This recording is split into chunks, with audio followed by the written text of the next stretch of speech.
Welcome to the bright side of the moon, a journey of magic and wonder, and most of all, beauty.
Chapter 6, Obscured by Clouds, 1972.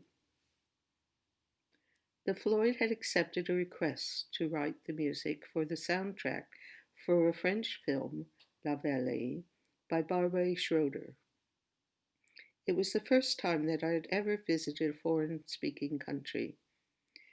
The album was recorded at Strawberry Studios at Château d'Orville, just outside of Paris. And please bear with me if I don't pronounce all the French words properly, because it was the first time and I still have trouble with it, though I think it's a very beautiful language. All of the crew stayed with us at the chateau, including Putty, Pete Watt's new girlfriend, and we had breakfast, lunch, and dinner there.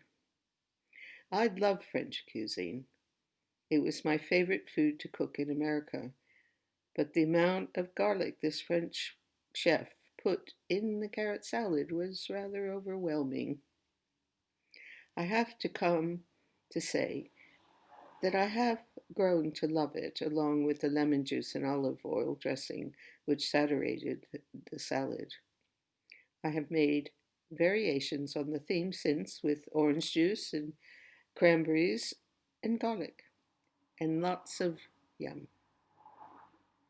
Oh, don't forget the parsley. That was really good. And sometimes I might put pine nuts in the salad. The schedule for the Floyd was very intense, watching the film repeatedly. They did not have the time to have long, dreamy songs like Echoes. In the end, the album was created in just 2 weeks. We ate, as I said, slept, and recorded there in the chateau. A large table worked perfect to serve dinner, and in the evening doubled for the road cruise contests. I remember once Chris Adamson won because he ate the most amount of raw potatoes, and Little Mick won for eating the most amount of fried eggs. I don't remember how they felt the next day, but the event was hard enough for me to watch, never mind digest. I do still remember the laughter and frivolity of the evening. Putty and I spent a lot of time on the metro, going around Paris, trying to get to the flea market. We got so lost once upon a time that we took a taxi.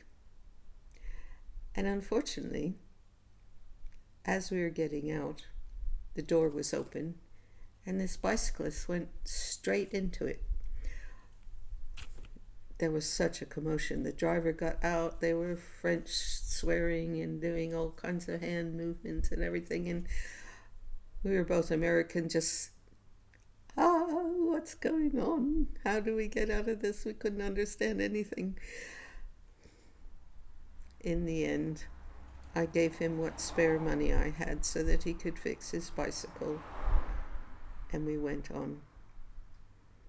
We had a wonderful time. We bought some furry boots, large platforms, totally the rage. And when we got back to the chateau, Nick Mason was saying, why don't you girls get a bit of culture while you're out there? And I looked at him, and Putty looked at him, and I'd like to say, Nick, what's culture?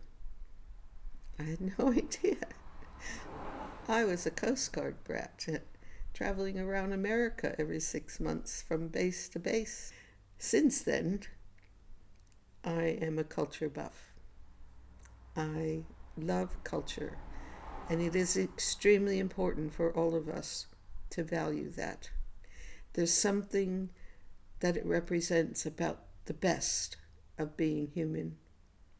Many times we all sort of say, oh, I'm only human. Do you know what that does? That's actually putting out the fact that you're promoting your limitations instead of the greatness that you can be. But that takes concentration and focus and working on it in another way from your heart. So I'll leave you with that and meet you in chapter 7. Thank you.